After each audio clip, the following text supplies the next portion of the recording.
El rechazo es parte de la experiencia humana y este se puede mostrar con claridad o con sutileza en nuestras vidas. Cuando una mujer, por ejemplo, le dice a un pretendiente con claridad que no quiere nada que ver con él, es un rechazo más que claro y no necesita ser interpretado, ¿cierto?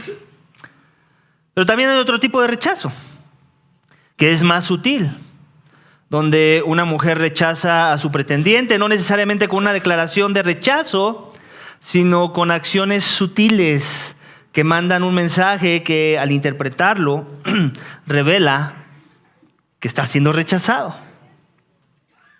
En eso las mujeres son expertas, por eso mejor se esconden, ¿cierto? Ni se ríen. De forma que el rechazo es algo que sucede todo el tiempo en nuestra experiencia humana.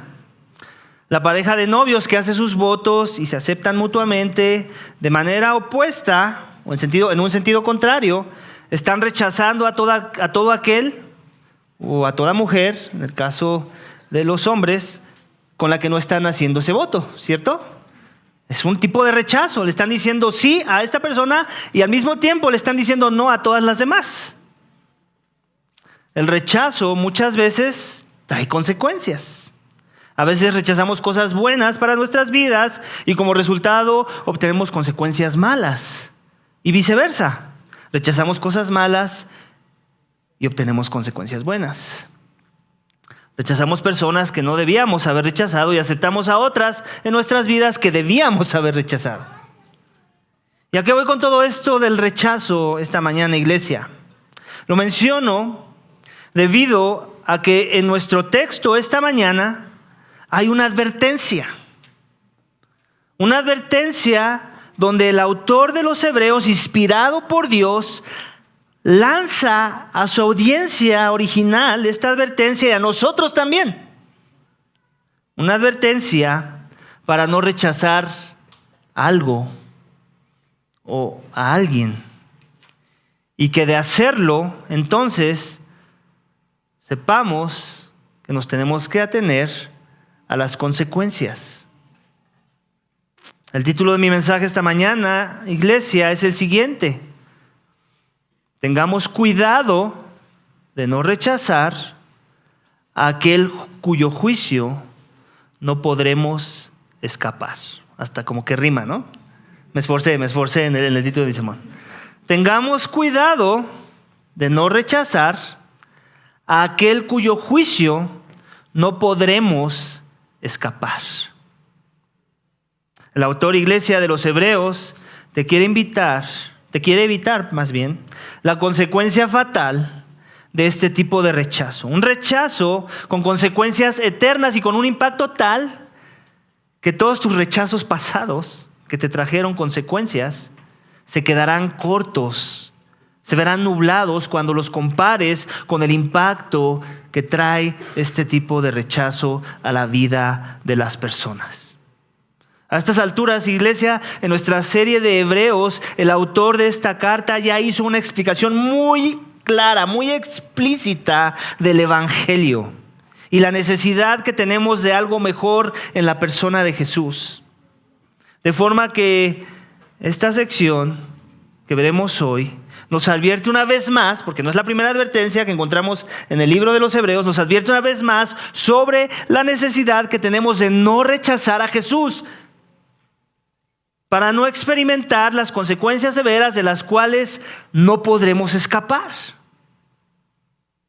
Mi mensaje, iglesia, está dividido en 3 secciones que harán alusión a 3 énfasis que este texto trae a nuestra atención para que no caigamos en este tipo de rechazo, sino por el contrario, si hemos rechazado o hemos estado rechazando a Jesús, aún de una manera muy sutil, nos arrepintamos y lo atesoremos en nuestras vidas. Esa es la intención del autor de los Hebreos. Ya está a punto de terminar su carta, pero él sigue exhortando.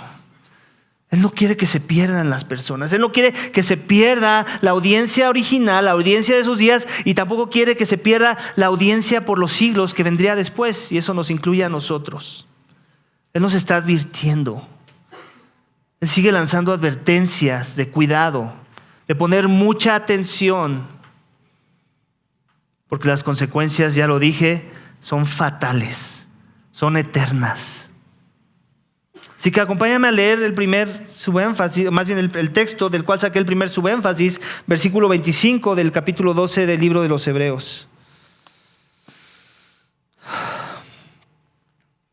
Dice: tengan cuidado de no rechazar a aquel que habla, porque si aquellos no escaparon cuando rechazaron al que les amonestó sobre la tierra, mucho menos escaparemos nosotros si nos apartamos de aquel que nos amonesta desde el cielo. Todos sabemos, ¿cierto?, que en la Segunda Guerra Mundial se detonaron 2 bombas atómicas. Una en la ciudad de Hiroshima y la otra en la ciudad de Nagasaki. Y todos hemos visto, ¿cierto? Tal vez no estuvimos ahí, tal vez no peleamos esa guerra, pero hemos visto por ahí algún documental de noticias que nos muestran los hechos de esa catástrofe. El impacto que tuvieron esas bombas sobre las ciudades en las que cayeron. Toda la muerte y devastación. Todos los heridos, quemados, que muchos de ellos eventualmente también murieron. Y todas las secuelas y las consecuencias de aquellos que sobrevivieron, que fueron los pocos, pero que tuvieron un impacto de todas formas, ¿cierto? Un impacto tal vez no tan físico a veces, pero sí psicológico. Y nadie puede negar que una vez que se desató la ira de esas bombas, ya nada fue igual. Al mismo tiempo no había forma de escapar. Si estabas dentro del perímetro que estaba calculado que esa bomba iba a traer la devastación, no importa si corrías muy rápido. No tenía mucho caso que te avisaran. Te iba a tocar el impacto. Es importante señalar que el gobierno de los Estados Unidos advirtió previo al lanzamiento de las bombas al gobierno japonés y les pedía eso, tregua, rendición, ya ríndanse. Pero el gobierno japonés rechazó la oferta y tuvieron que pagar las consecuencias fatales que trajeron las bombas a este país oriental. Y la Biblia, iglesia, está llena de historias como estas, donde Dios advierte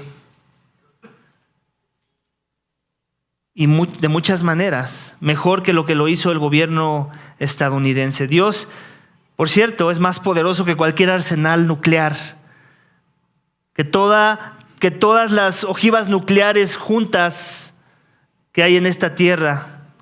Dios es más poderoso que esas cosas. Él puede traer una devastación más seria con un impacto más fuerte.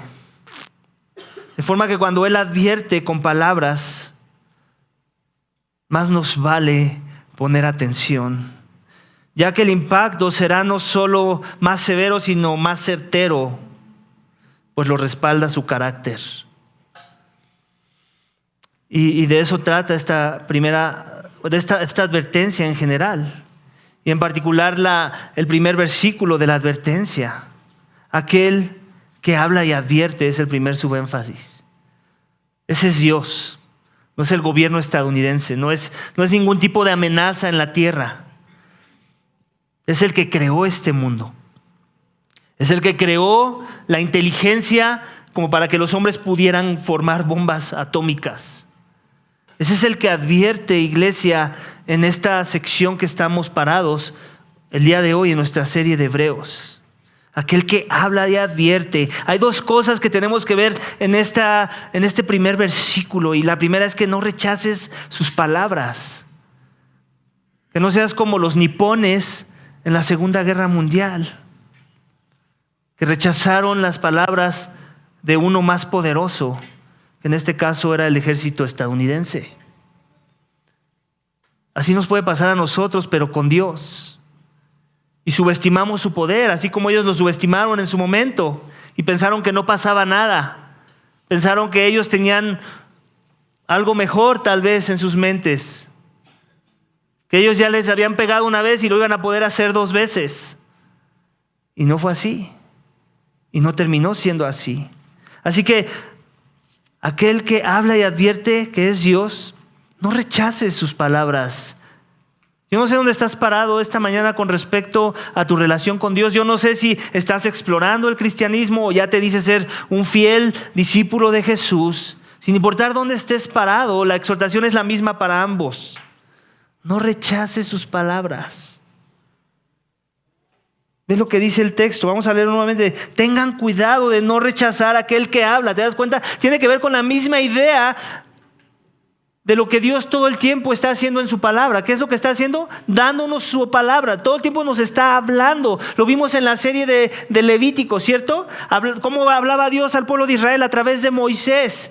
Y les hablaba y les decía cosas. ¿Y qué era lo que pasaba cuando ellos no ponían atención a sus advertencias? Cuando se salían del redil, por decirlo así, y no seguían al pie de la letra sus instrucciones. Había consecuencias fatales. Dios habla, Dios se revela, y la respuesta que Él espera de esa revelación es sumisión. Aquí no hay de 2 sopas con Dios. O pones atención a su palabra, pones mucha atención, y una vez que dices que lo has hecho, es porque ya te estás sometiendo. No porque estás considerando la posibilidad de someterte a esa palabra. Así no es como funciona con la palabra de Dios. Él nunca nos da su palabra como diciendo, mira, te voy a dar estas palabras y para que las consideres entre el mundo de palabras que van a llegar a tu vida, de forma que entonces al final tú decidas cuál es la palabra que más te gusta. Ese no es el Dios de la Biblia. Ese es el Dios que han querido vender y diluir muchas religiones falsas en esta tierra. El Dios de la Biblia es uno que cuando habla uno escucha y si no responde a esa palabra, a ese que habló, va a tener consecuencias severas. ¿Cuántas veces tuvo que hablar a Adán y Eva para que los echara del jardín del Edén? ¿Acaso es Dios como yo con mis hijos de que ya te dije, bueno, ahora sí la que viene, ahora sí te lo voy a cumplir, ahora te voy a contar hasta 10. Dios no cuenta hasta 10. Él habla, a Él lo respalda su carácter, Él no necesita contar hasta 10. Él asume que tú entiendes quién es Él y que como consecuencia cuando no obedezcas su voluntad, entonces te vas a tener a las consecuencias. No hay segunda oportunidad con Dios. En serio, no la hay. ¿No me crees? Mira esa cruz, mira a Cristo. No hay segunda oportunidad con Dios. A veces decimos, no, Dios es un Dios de oportunidades. ¿Sí? ¿Ya viste los clavos? ¿Viste la corona? ¿Eso te suena a una segunda oportunidad? ¿Te has puesto a pensar en ello? O sea, sí, Dios salva a través de su evangelio por medio de la obra redentora de aquel que fue clavado a esa cruz, pero no lo hizo con esta filosofía de segundas oportunidades. ¿Cierto? Así que no rechace sus palabras. Es lo que dice el autor. Tengan cuidado. ¿A quién está hablando? A un mundo de creyentes. Esta es una iglesia para creyentes. Tengan cuidado de no rechazar a aquel que habla porque... Y aquí nos está dando un contraste con otra audiencia. ¿Ok? Porque si aquellos no escaparon cuando rechazaron al que les amonestó sobre la tierra, mucho menos escaparemos si nos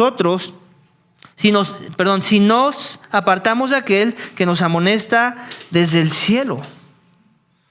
Entonces está hablando de esta idea de un escape, ¿cierto?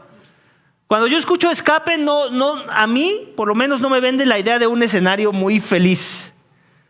Cuando tú escuchas algo o alguien que está escapando, ¿de qué está escapando? Del peligro, de una amenaza, de la caza, si estamos hablando de animales, ¿cierto? Escapan de aquel que es su predador. Muchas veces son seres humanos, muchas veces otros animales. Pero cuando uno escapa de un lugar, Si ahorita suena la chicharra, ya sabes de qué chicharra estoy hablando, todos escapamos, ¿cierto? Ninguno aquí se queda a decir, no, yo voy a escuchar la palabra, el pastor acaba de decir que hay que escucharla. Eso voy a hacer primero. No, escapamos porque sentimos la amenaza del peligro. ¿Que amenaza qué? Nuestras vidas. Que amenaza nuestras vidas. Entonces, cuando vemos este lenguaje de ellos no escaparon, cuando Dios habló en la tierra, no es lo que está diciendo. Dice, voy a volver a leer, porque si aquellos, hablando de esa audiencia pasada, no escaparon cuando rechazaron al que les amonestó sobre la tierra, ¿ok? Lo que está diciendo, míralos a ellos, es algo que ha estado haciendo mucho el autor de los Hebreos, ¿cierto? Mira la fe de Abraham, mira la fe de este, mira la fe de aquel, mira la fe de Esaú, ¿no? Y lo hace también a manera de contraste, como diciendo, imítalos a ellos, no imites a este. ¿Okay? Lo mismo está diciendo aquí, pero con respecto a la idea de escapar. Mira, estos acá no escaparon. ¿Qué te hace pensar que tú sí vas a escapar? Y mira que estos no escaparon cuando la amonestación fue a nivel así como que medio horizontal, por decirlo así. Seguía viniendo de Dios, pero como que había un intermediario por ahí, ¿no? Y eso lo acabamos de ver en el último mensaje. Esta idea de los dos montes, ¿recuerdas? El monte de Sinaí, donde Dios se reveló a Israel y les habló a través de su siervo Moisés, pero donde hubo manifestaciones de la presencia de Dios que todo el mundo tembló. Hasta Moisés, ya vimos. Tembló, estaba aterrado de la manifestación de la presencia de Dios, que al mismo tiempo podía sentir o mandaba la idea de qué de santo es Él y cómo es que nadie se puede acercar a su presencia. Entonces volvemos a leer y dice, porque si aquellos no escaparon cuando rechazaron al que les amonestó sobre la tierra, mucho menos. El contraste de mucho menos es así como que te quede bien claro, que no te quepa la menor duda de que tú tampoco vas a escapar. Si ellos no escaparon, tú tampoco. ¿Por qué? Por lo que dice después, mucho menos escaparemos nosotros si nos apartamos de aquel que nos amonesta desde el cielo. ¿De quién está hablando, iglesia? ¿Quién es ese aquel del que está hablando? Dios, pero de manera muy particular, Cristo. Así inicia esta carta, ¿cierto? ¿Recuerdas? Vamos a versículo 1, acompáñame, versículo 1, capítulo 1 del libro de los Hebreos. ¿Qué dice? Dios, habiendo hablado, tiene que ver con la misma idea de hablar, ¿te das cuenta? Dios, habiendo hablado hace mucho tiempo, en muchas ocasiones y de muchas maneras a los padres por los profetas, en estos últimos días, ¿ok? Igual, contraste, nos está hablando por su Hijo, a quien constituyó heredero de todas las cosas. Entonces, si antes Dios se manifestó en su presencia, en un monte, con cosas que daban miedo y a través de un siervo suyo, que en este caso era Moisés, ¿recuerdas cuando Moisés bajó del monte que le decían, aléjate de mí? Que radiaba de la santidad de Dios. ¿Ok? Dios así es como se manifestó, así se les mostró, y de todos modos los que no obedecieron, los que no se sujetaron a la voluntad de Dios, tuvieron sus consecuencias. ¿Okay? Dios fue fiel a su palabra. Ahora, ¿qué va a pasar si el que envía es a su Hijo mismo? Aquel que dijo, que vino en actitud de humildad, que se despojó a sí mismo, que siendo en forma de Dios se hizo hombre, que vivió entre nosotros, que se humilló hasta lo sumo, que padeció una muerte de cruz, por causa de nuestra rebelión, por causa de nuestra maldad, por causa de nuestra desobediencia, y que toma nuestro lugar para que nosotros no muramos, sino para que vivamos, para que tengamos reconciliación y perdón con Dios, para que experimentemos la plenitud en una relación con Dios. Aquel que vino a decir, arrepiéntanse, el reino de los cielos se ha acercado.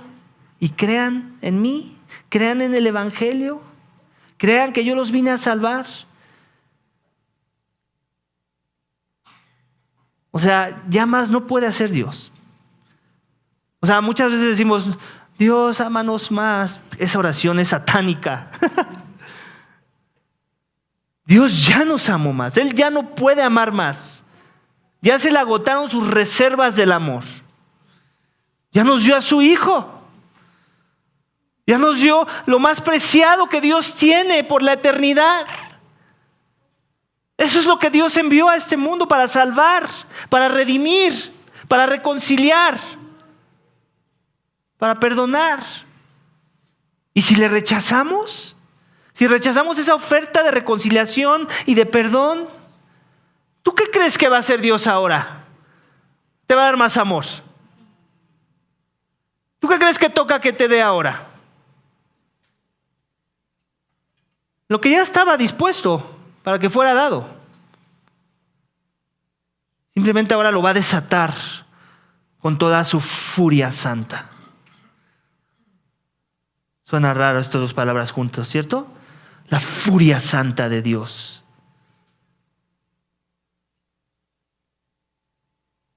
Así que, iglesia, aquel que habla y advierte, no rechace sus palabras. Los que las rechacen, los que lo hacen, no escaparán. Créelo, no escaparás. Tú puedes pensar esta mañana, si aún no has decidido rendir tu vida a Cristo, no, yo tengo buenos argumentos para Dios. Yo ya armé mi caso para con Dios. Yo estudié un poco de este tema de leyes. Yo tengo argumentos, pensamientos, razones lógicas, conexiones que hacen sentido. Yo puedo debatir con Él. Así de veras. No conoces al Dios de la Biblia. No lo conoces. Necesitas que te brille la luz del Evangelio para que te arrepientas de siquiera pensar así. Necesitas que la gracia inunde tu corazón y entiendas que eres creado y que un creado no puede debatir con el Creador. Es necedad pensar así. Amén. Entonces, es el primer subénfasis en nuestro texto. Si pensabas que una advertencia de Dios iba a venir con tonos muy alegres en el primer subénfasis de nuestro texto esta mañana, estás muy equivocado. Ese no es el Dios de la Biblia. El Dios de la Biblia, cuando advierte, es cosa seria. Si eso somos nosotros, no esperes menos de Él. Amén. Entonces, aquel que habla y advierte, no rechace sus palabras. Los que rechacen no escaparán, no escaparás. No escaparás. Dios tiene buena puntería. ¿Ok? Él tiene visión biónica. No te le vas a poder esconder. ¿Ok? Y Él es omnisciente, es omnipresente, omnipotente. O sea, ya te dije, es 1000 veces más grande que cualquier cosa creada. Él creó el universo. Amén. Vamos al siguiente subénfasis, versículos 26 al 27. Dice, su voz hizo temblar entonces la tierra. Pero ahora Él ha prometido diciendo, aún una vez más, yo haré temblar no solo la tierra, sino también el cielo. Y esta expresión, aún una vez más, indica la remoción de las cosas movibles como las cosas creadas, a fin de que permanezcan las cosas que son inconmovibles. Algo que me gusta de mis hijos es que, y así somos todos, ¿cierto? De repente como que nos apasionamos por algo y profundizamos en eso algo, y después pasa un tiempo y como que se nos va la fiebre, ¿cierto? De eso que lo que estábamos apasionados y ya estamos buscando otra pasión y todo. Y me gusta, es parte de la experiencia humana. Y ahorita una de las pasiones de mi hijo Josué es las piedras que puedes encontrar en, tú sabes, pues la tierra, pero que son piedras hermosas y muchas de ellas tienen un valor pues muy, muy grande. He estado aprendiendo de eso, ¿no? Del valor que puedes obtener de diferentes tipos de piedras que existen alrededor del mundo. Y mi hijo Josué, cuando se apasiona por algo, pues se pone a ver videos y me empieza a hablar mucho del tema. Y me pongo a ver esos videos con él, ¿no? Es parte de mi proceso también de pasar tiempo con mis hijos. Y a veces también me apasiona, ¿no? La última vez fue un terrario, ahí me tienes comprando cosas para hacer terrarios. Ya se nos murieron como 5 de los 10 que armamos. pero bueno, estuvimos haciendo terrarios, ¿no? Ahorita son las piedras, es como que un gustito un poco más caro, ¿no? Pero al final también me empezó a llamar la atención, me puse a ver algunos videos con él y ya, entonces yo veía pues cómo estaban excavando los mineros esas piedras, ¿no? Y el proceso es arduo, ¿no? O sea, tienen que empezar con maquinarias así de esas hidráulicas para desgajar un pedazo de tierra y después ahora sí ya con sus piquitos y sus palitas y sus cincelitos empezar a desmoronar ese pedazo y al final como que ellos ya saben identificar dónde creen que de un pedazo seguramente hay una piedra hermosa y lo que hacen estos ya empezarla a tratar como con más cuidado hasta que queda algo que ya les cabe en sus puños y ya eso que cabe en sus puños como que usan sus dedos como un colador, ¿no? Entonces le echan agua y los dedos sirven como un colador, como una malla, para que toda la tierrita que no es lo que están buscando, pues caiga en la tierra y quede la piedra preciosa, ¿cierto? Y últimamente eso es lo que están buscando, ¿cierto? Entonces parte del proceso es, ya que los ponen en sus manos, es agitar, ¿no? Agitar mucho, remover, hasta que queda limpia esa piedra o aceptable lo suficiente como para decir, sí, encontramos algo bueno, lo guardamos en el baúl de los tesoros y seguimos buscando, ¿cierto? Esa es la idea de lo que, de esta experiencia de aquellos que les gusta recolectar piedras preciosas. Y básicamente, ¿por qué te menciono todo esto? Porque el punto al que quiero llegar con esa ilustración es precisamente eso, ¿no? Que de todo este cúmulo de piedra y tierra mezclado con piedra grandote, lo que queda es un pedacito que es el que atesoras, ¿no? Todo lo demás pues regresa a la tierra, todo lo demás regresa a donde pertenece, ¿cierto? A aquello que de alguna forma no tiene valor, en contraste con esto que sí tiene valor, ¿no? Y así es con Dios, iglesia, así es con el evangelio, así es con este tema de Dios trayendo un juicio del cual no escaparemos. Él va a usar esta estrategia tipo colador, donde Él tiene que sacudir algo, ¿cierto? La ilustración es esta que nos está dando de que Él vino a sacudir la tierra y ya lo hizo una vez, ¿ok? Y ahora lo va a volver a hacer, pero no nada más la tierra, todo lo creado. Todo lo creado. Lo usa en el lenguaje de los cielos, pero en realidad se refiere a toda la creación. Él viene a sacudir toda la creación. ¿Y con qué fin? Con el fin de recolectar piedritas. Cosas que Él va a encontrar, que desde la perspectiva de Dios tienen valor. Y todo lo demás que sacuda va a ser, y que en su perspectiva no tiene valor, va a ser removido. ¿Ok? Va a ser desechado. Y ese es el segundo subénfasis en nuestro texto esta mañana. Solo las cosas inconmovibles o las cosas que no perecen permanecerán. Ese es el segundo subénfasis y lo vamos a encontrar en estos versículos. Amén. Vamos a ver nuevamente versículo 26. Su voz, otra vez tiene que ver con la idea del poder de la palabra de Dios, de su voz que hizo temblar. Entonces, o sea, en el pasado, ¿no? La tierra, pero ahora, otra vez contraste, Él ha prometido diciendo, y aquí nos hace una cita del libro del profeta Ageo, que ahorita la vamos a leer, pero la voy a leer mientras aquí. Aún una vez más, yo haré temblar no solo la tierra, sino también el cielo. Vamos a esa cita, Ageo 2 al 9. Ageo 2 al 9. Si tienes una Biblia de la Nueva Biblia de las Américas, está en la página 965. Ageo 2 al 9. Eso es algo que descubrí ahora en el taller de predicación expositiva, que todas las Biblias de las Américas, de la Nueva Biblia de las Américas, tienen el texto en la misma página, sin importar el tamaño de la Biblia. Y eso lo hubiera yo aprendido si hubiera leído el empaque con el que venía mi Biblia. Pero como nunca leemos los empaques ni los instructivos, lo tuve que aprender a la mala, ¿cierto? Entonces, voy a leer desde el versículo 2, Ageo 2 al 9. Habla ahora a Zorobabel, hijo de Salatiel, gobernador de Judá, y al sumo sacerdote José, hijo de Josadac, y al remanente del pueblo, ¿quién ha quedado entre ustedes que haya visto este templo en su gloria primera? ¿Y cómo lo ven ahora? Tal como está, no es como nada ante sus ojos.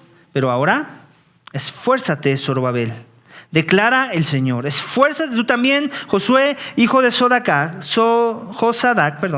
sumo sacerdote, y esfuércense todos ustedes, pueblo de la tierra, declara el Señor. Y trabajen porque yo estoy con ustedes, declara el Señor de los ejércitos, conforme a la promesa que les hice cuando salieron de Egipto. Mi espíritu permanece en medio de ustedes. No teman, porque así dice el Señor de los ejércitos. Una vez más, dentro de poco, yo haré temblar los cielos y la tierra, el mar y la tierra firme, y haré temblar todas las naciones. Vendrán entonces los tesoros de todas las naciones, y yo llenaré de gloria esta casa, dice el Señor de los ejércitos. Mía es la plata, mía es el oro, declara el Señor de los ejércitos. La gloria postrera de esta casa será mayor que la primera, dice el Señor de los ejércitos. Y en este lugar daré paz, declara el Señor de los ejércitos.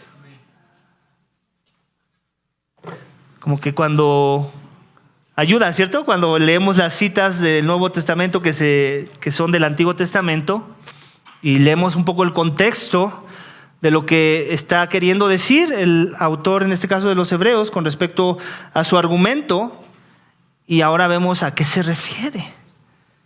A esta idea de un templo que tenía una gloria, pero que la gloria postrera va a ser mejor. Y no sé a ti, pero a mí me empieza a retumbar en mi mente muchas palabras que dijo nuestro Señor Jesucristo, en donde Él menciona a la iglesia y le pone el título de muchas formas. Una de ellas dice que somos el templo de Dios, que somos un templo santo que Él preparó, que somos una casa que Él está construyendo, ¿ok? La cual Él está alineando y que tiene valor para Él. Y que esa casa misma que Él construye, por causa del evangelio que ha llegado a la vida de esas personas, es su gloria, por decirlo así. Es lo que hace resplandecer su grandeza, no por la casa misma, sino por el que la formó, el que la edificó, el que reveló la verdad y la gracia que se necesitaba para que eso que parecía un diamante en bruto se vea como algo muy hermoso, algo así como un tesoro, algo así como algo que no puedes permitir que esté al lado de cosa que es tierrita, que tiene que ser desechada, porque le quita su belleza, ¿cierto? Lo mismo que sucede con las piedras del video que te estoy hablando. ¿Por qué remueven toda la suciedad? Es porque no era ya hermosa por dentro la piedra, ya era hermosa por dentro. Simplemente esa suciedad no permitía que apreciáramos la hermosura de esa piedra que ha sido recolectada. Bueno, pues es la misma idea. Dios viene a sacudir la tierra, los cielos, los mares, todo esta vez, todo. Y Él quiere obtener lo mejor de ello. Eso que Él encuentra, en lo que Él encuentra gran valor. ¿Ok? Y que no tiene nada que ver con tesoros terrenales. Vamos a regresar al pasaje nuevamente, lo vamos a volver a leer. Versículo 26. Dice: su voz hizo temblar entonces la tierra, pero ahora Él ha prometido, diciendo: una vez más yo haré temblar no solo la tierra, sino también el cielo. Y esta 27, y esta expresión aún una vez más indica la remoción de las cosas movibles como las cosas creadas, a fin de que permanezcan las cosas que son inconmovibles. Pregunta: aquí está diciendo que las cosas creadas van a ser desechadas. ¿Acaso tú y yo no somos algo creado? ¿Quiere decir que vamos a ser desechados? ¿O de qué está hablando? Yo creo que está hablando de que las cosas creadas por el hombre, en donde el hombre encontró su valor, su identidad, su gloria, van a ser removidas. Pero hay otras cosas creadas que no creó el hombre, Y eso también me hace alusión a otros pasajes donde, por ejemplo, dice que somos hechura suya, creados en Cristo Jesús para buenas obras. Entonces, esa hechura suya de las que está hablando en esos pasajes, ¿de qué está hablando? De los santos de Dios. De aquellos que se pararon no en arenas movedizas, sino en la roca misma que es Cristo. Las cosas creadas que Dios creó y no las que creamos nosotros. Lo que Él edificó en su poder, por su gracia y para su gloria, y no lo que tú y yo hemos podido hacer en nuestras fuerzas y para nuestra gloria. De esas cosas creadas está hablando. Esas son las que permanecen, que son inconmovibles, no se pueden mover. ¿Por qué? Porque el que las formó fue uno más poderoso que toda la destrucción que pueda suceder alrededor. Eso es lo que permanece. Eso es lo que es cada uno de los hijos de Dios. Es como esa piedra preciosa, esa piedra que Él está puliendo, esa piedra que Él está limpiando y que el proceso empieza desde ahorita de alguna forma, ¿cierto? El proceso de santificación en donde Dios tiene que ir arrancando pedazos de mugre a nuestro alrededor, ¿no? Llamémosle pecado, para llegar al corazón de eso que Él ha comprado a un precio muy alto, para conformarlo a la imagen de Cristo. De forma que todo lo que está buscando en esta declaración es eso, todo lo que tiene la imagen de su Hijo. ¿Qué tiene la imagen de Cristo en medio de todo esto que estoy colando? De toda esta sacudida que estoy haciendo, de todo esto que nos está manifestando en el mismo texto. Esta ilustración de esta imagen de que Él está sacudiendo cosas. ¿Para qué? Para que lo bonito quede en sus manos. Para que eso que el Padre le dio al Hijo, eso que nadie puede arrebatar de sus manos, ahí se quede. Y todo lo demás se ha rechazado. Se ha movido, por decirlo así. Amén. Y estamos familiarizados con ese lenguaje.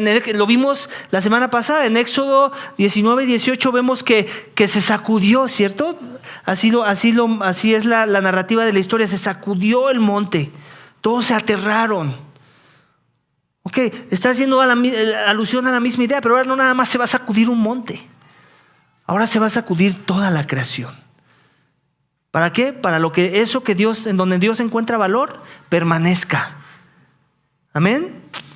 Entonces, iglesia, solo las cosas inconmovibles permanecerán. Ese es el segundo subénfasis de nuestro texto esta mañana.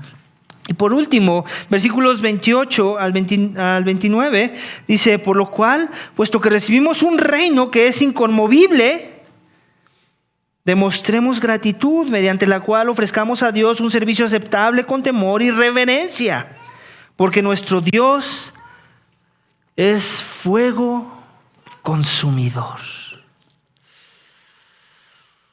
Hay un video, hablando de videos, en internet, no sé si ya has tenido la oportunidad de verlo, de una abejita que una mujer cuida.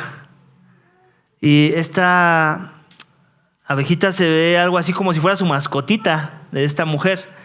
Y la razón por la que la adopta como su mascota y la cuida y la alimenta y la protege y la toma con su mano y la pone en diferentes flores y la tiene con ella, la pone en su nariz, la apapacha. O sea, en verdad la trata como si fuera una mascotita.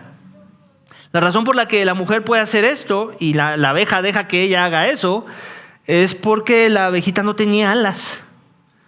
Tenía un virus, le cayó un virus, una bacteria, no sé, que consumió sus alas, y la abejita pues era ya algo más así como una hormiga, ¿no? Sin alas. Y bueno, ¿qué hace? ¿De dónde se alimentan las abejas? Pues del polen y todo, bueno, de todo eso, lo que saben biología saben, ¿no? Yo no sé, yo salí mal en biología. Entonces la abeja necesitaba sus alas, ¿cierto? Para trasladarse, para llegar a su colmena, para poder alimentarse y cosas así. Y esta abejita pues obviamente ya estaba básicamente desahuciada, ¿no? Por decirlo así. Pero ella se dio cuenta que no tenía alas, entonces pues la ayudó, le dio de comer, le puso agüita con azúcar y así, ¿no? La trató bonito y obviamente sabemos que no tienen mucho tiempo de vida las abejas, pero ese tiempo que tuvo de vida, pues fue una vida de calidad en realidad, ¿no? ¿Por qué? Porque se encontró a su Salvador. Básicamente esa mujer se convirtió en algo como su Salvador. Y la abeja no se le despegaba, porque ella sí la puso en su jardín, así como diciendo, pues ya, ¿no? Ya te ayudé, ahí quédate un rato. Y la abeja no, o sea, la abeja la buscaba. Entonces, la mujer pues se sintió con la responsabilidad de cuidarla hasta el día de su muerte. Y es una historia muy bonita, y hemos visto, ¿cierto?, otros videos similares de animales que son rescatados por un ser humano y después como que se les pega, ¿no? A pesar de que a veces son animales salvajes, ¿no? O por lo menos los voltean a ver como diciendo, muchas gracias, ¿no?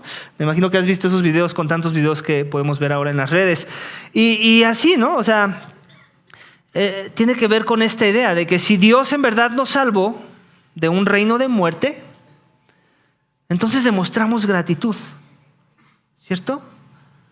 Demostremos gratitud. Ese es el último subénfasis del texto esta mañana, iglesia. Y esto es lo que nos está invitando a hacer el autor de los Hebreos. Está hablando de esta idea de un reino. Vamos a volver a leer el versículo. Versículo 28 dice, por lo cual, puesto que recibimos un reino que es inconmovible, tiene que ver con la misma idea de inconmovible, de que no se puede mover, de que no puede ser destruido, ¿ok?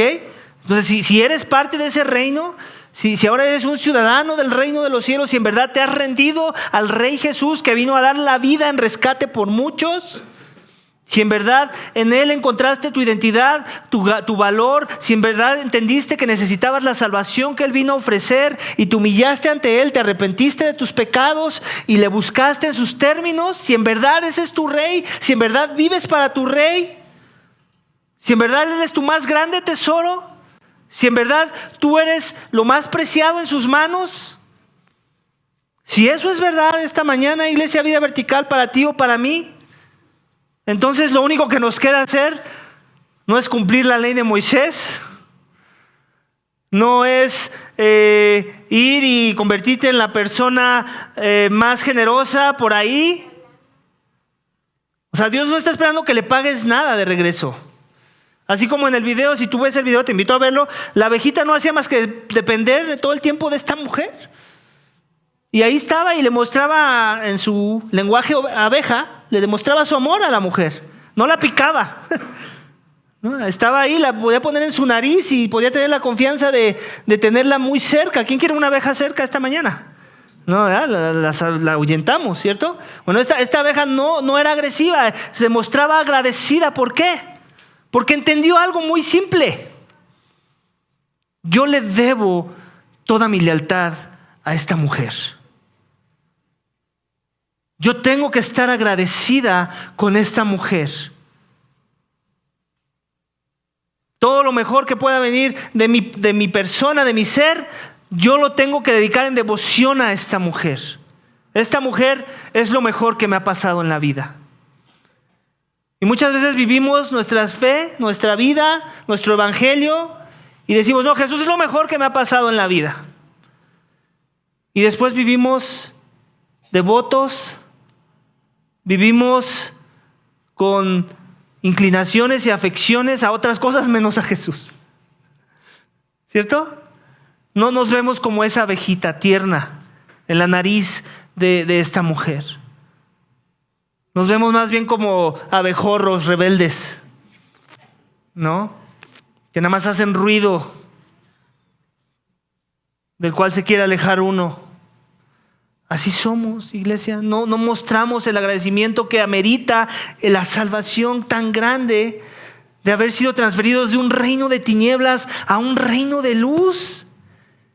Iglesia, Dios destruyó tu reino, Dios destruyó mi reino, porque Él quería que estuviéramos en un reino mejor, un reino que no se derrumba, un reino que permanece, un reino inconmovible, no se puede mover, nada lo puede mover, porque el que lo sostiene es aquel que tiene la potestad de sostenerlo todo con la palabra de su poder. Ese es el reino al cual hemos sido arrebatados. Y lo único que Dios espera de ti y de mí es que vivamos en una actitud humilde de agradecimiento a ese Dios. Eso obviamente en la práctica se va a manifestar en muchas formas. Pero últimamente, no importa de qué forma, si exprimes la forma y llegas al meollo del por qué actúas así o por qué hablas así, la esperanza es que todo mundo, la interpretación de todo mundo a tu alrededor, incluyendo la tuya, es por agradecimiento. Yo trato así las personas por agradecimiento. Yo me busco arrepentir y ver mi pecado así, pues por agradecimiento. Yo busco amar a mi prójimo así, pues por agradecimiento. Todo tiene que ver con agradecimiento. Si hay una de las exhortaciones más repetitivas en la palabra de Dios, es esa, que estemos agradecidos por todo. Y hacerlo todo para la gloria de Dios. Y eso es lo que el autor de los Hebreos quiere que hagamos, iglesia. Si Cristo ya te salvó, si Él es tu más grande tesoro, si entiendes que tu destino era la muerte, la destrucción eterna, la ira de Dios santa sobre el pecador, si entiendes que ya se te ha dado lo mejor, que ya no hay más amor que Dios pueda desbordar a tu persona, que ya lo desbordó todo, hasta la última gota de sangre fue derramada por tu alma. Entonces ahora, ¿cómo debo vivir mi vida? En una actitud de agradecimiento. Y no cualquier tipo de agradecimiento, un agradecimiento que revela temor y reverencia hacia la persona de Dios. ¿Ok? Porque muchas veces podemos decir, ay no, yo he escuchado gente que no creo que son cristianos y dicen, ay no, yo estoy bien agradecido con Dios por todo lo que me da. Pero tú no ves un temor reverente en sus vidas. Tú no ves reverencia a la persona de Dios. Ellos no buscan a Dios. Entonces, el estar agradecido no es simplemente nada más decir, ay, mira qué agradecido que soy. Soy agradecido, pero con una actitud de temor y reverencia. En donde entiendo que aquel que me salvó también tenía toda la capacidad de aplastarme con sus manos. Y entonces le sirvo en una actitud de reverencia.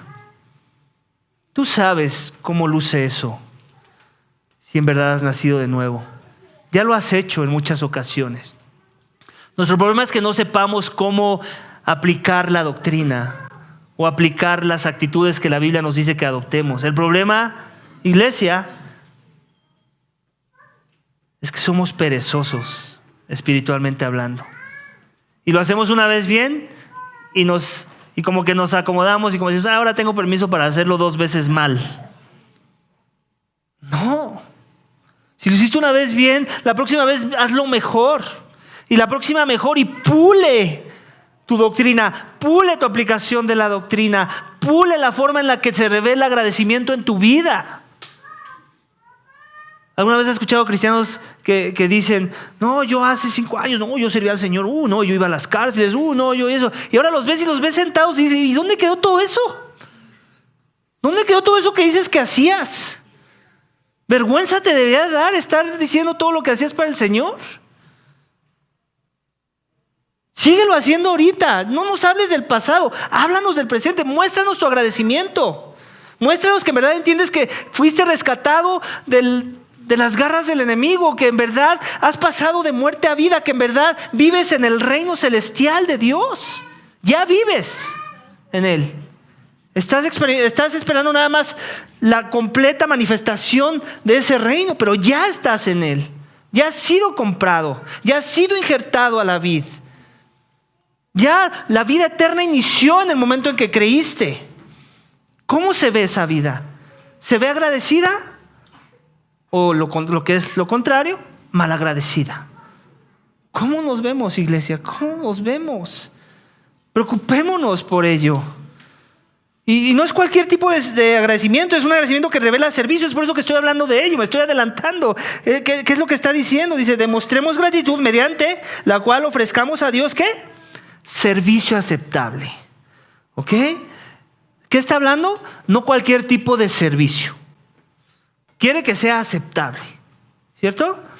Hay cosas que yo les pido a mis hijos que hagan y las hacen y no necesariamente me place que las hagan. ¿Y sabes por qué es? Creo que lo sabes. Porque tú y yo hemos sido hijos y hemos hecho lo mismo. Porque lo hacemos pero de mala gana. lo hacemos porque nos conviene, lo hacemos porque si no sabemos que las consecuencias, en realidad no es que queramos hacerlo, es que no queremos las consecuencias. Y eso no es aceptable para nadie. Y si eso no es aceptable para nosotros, ¿por qué pensar que sí lo es para Dios? Cuando venimos a servir, voy a ir a servir. Voy a la iglesia, pero qué difícil es tratar con el hermano, pero voy a ir. Y otra vez volvemos al yo, al viejo hombre que pensaba nada más en sí mismo, que se trataba de mí, de que yo me sintiera bien, de que yo me sintiera cómodo, de que yo estuviera feliz, de que todo el mundo me halagara, me alabara, me agradeciera a mí, porque se trata de mí. Eso no es aceptable para Dios. No estoy diciendo que no agradezcamos, cuidado. Lo que estoy diciendo es que todo lo hacemos ahora para gloria de Dios. Y la esperanza es que porque ese es nuestro patrón de servir, entonces la mayoría de las veces, y no es que espero que todas, nuestro servicio esté siendo agradable y aceptable a los ojos de Dios. Amén. De eso se trata, iglesia. Con temor y reverencia, otra vez, con una actitud de buscarle a Él, porque esa es la otra, ¿no? Hay unos que vienen y sirven y cumplen muy bien y les queda muy padre, porque obviamente aparte les gusta. Ese es el peligro del servicio a veces. Pues es que sirve muy bien porque le gusta, es lo que le llena. Y no que no nos deba de llenar el servicio. Sí, hay un sentido en el que te debe de llenar, pero no encuentras ahí toda tu máxima llenura y satisfacción. Últimamente vamos a Dios primeramente. Él es el que lo llena todo en todo. Esto me llena, pero me apunta a Dios. No me apunta a sí mismo, hablando de tecnología o del tipo de servicio que estés dando en tu iglesia o en tu trabajo.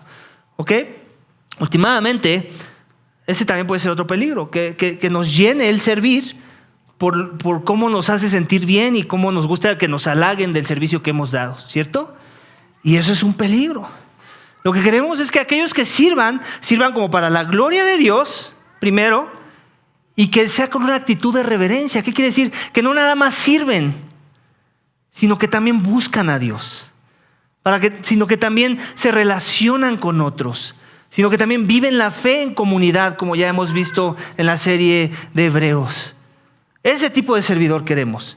Míralo que cómo sirve bien, míralo cómo que no se queja, míralo que cómo que lo hace para la gloria de Dios, míralo que cómo busca al Señor, míralo que cómo ora, míralo que cómo evangeliza, míralo que cómo entiende el evangelio, míralo que cómo entiende la sana doctrina, míralo que cómo escucha la palabra de Dios, míralo que cómo anima a otros.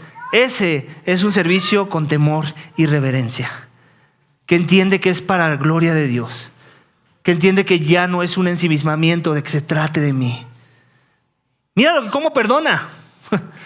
También eso hay que meterlo ahí en esa lista, ¿no? Porque a veces somos muy buenos cristianos hasta que alguien nos ofende, ahí sí. La gente cae de la gracia de uno mismo, ¿cierto?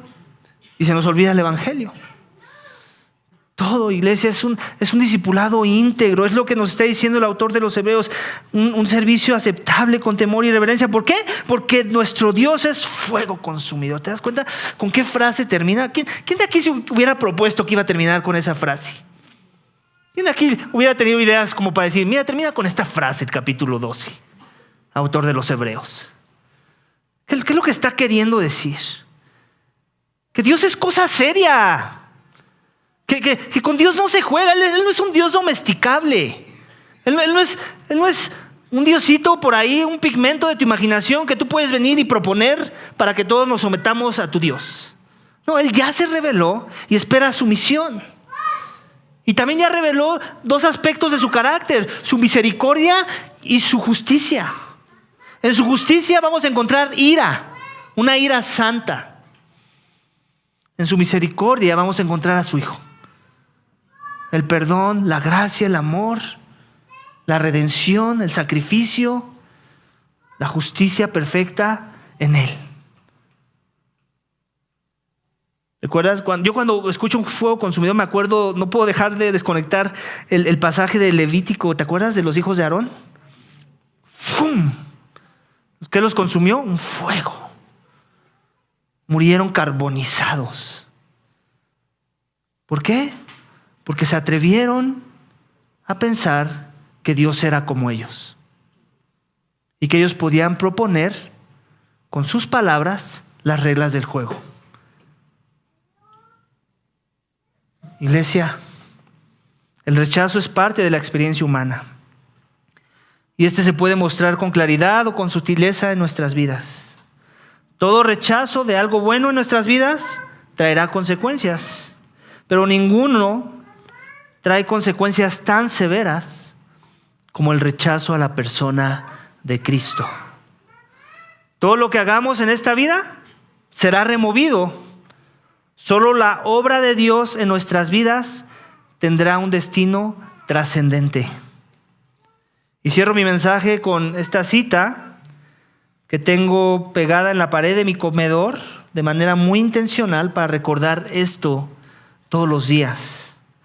Esta es una cita que no es de la Biblia, pero es de un autor que inspirado por las verdades de la Biblia ha dicho. Él se llama C.T. Stott y dice esto: solo una vida pronto pasará. Solo lo que se hace para Cristo durará.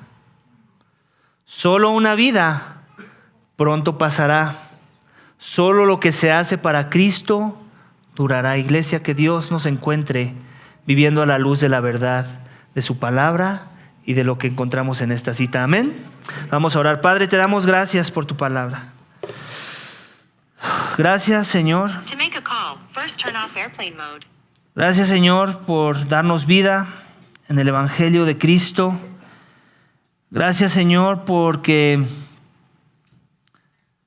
en verdad tú nos revelas que tú eres un Dios digno de ser buscado. Gracias porque en tu misericordia tú nos has encontrado. Gracias porque tú nos has dado la gracia de poder recibirte en nuestras vidas y de no rechazarte. Señor, gracias porque en tu misericordia y tu bondad tú nos rescataste de ese lugar de tinieblas en el que te ofendíamos y no te buscábamos. Señor, perdónanos. Perdónanos porque a veces lo seguimos haciendo. Perdónanos porque a veces consideramos otras cosas más valiosas. Perdónanos porque a veces te servimos, pero no con un temor reverente. Perdónanos porque a veces seguimos buscando las cosas de este mundo y la llenura personal y no espiritual. Ayúdanos porque a veces somos malagradecidos y no hijos agradecidos, que entienden de dónde nos has traído y hacia dónde nos estás llevando, Señor. Padre, gracias porque hemos escapado la ira, y no por nuestras buenas obras, sino por tu misericordia en el Evangelio de Cristo. Aquellos que en verdad hemos creído su nombre y nos hemos rendido a sus pies, Señor. Gracias porque en Él encontramos la vida, el perdón y la reconciliación contigo. Gracias porque no hay condenación para los que están en Cristo Jesús. Y Padre, si eso es verdad ahora, ayúdanos a vivir en agradecimiento, en una actitud de reverencia y un celo santo por las almas, Señor, para poder compartir a otros y también como nosotros puedan escapar la ira de Dios, la ira santa de un Dios santo airado por el pecado, la ira de la cual no va a escapar criatura alguna, pecador alguno, al menos que venga a tus pies a través de la obra y los méritos de Cristo. Padre, yo ruego que si esta mañana aquí entre nosotros hay alguno que aún no se rinde a Jesús, que aún sigue viviendo en sus términos, que aún piensa que la ira es un cuento de hadas o es algo que está muy lejano, Señor, muéstrale su pecado. Muéstrale a Cristo y dale vida en su nombre, Padre. Ayúdanos, Señor, a vivir la santidad sin la cual nadie verá a Dios, Señor. Y ayúdanos a buscarte en sumisión, en obediencia y en un temor reverente que demuestra gratitud y que demuestra entendimiento de lo que nos ha sido dado, Señor. Gracias por tu amor y misericordia en nuestras vidas. Bendice nuestro día y nuestra semana, Señor. Y ayúdanos a perseverar en la fe. Todo esto te pedimos y te damos gracias en el nombre de tu Hijo amado, Cristo Jesús. Amén.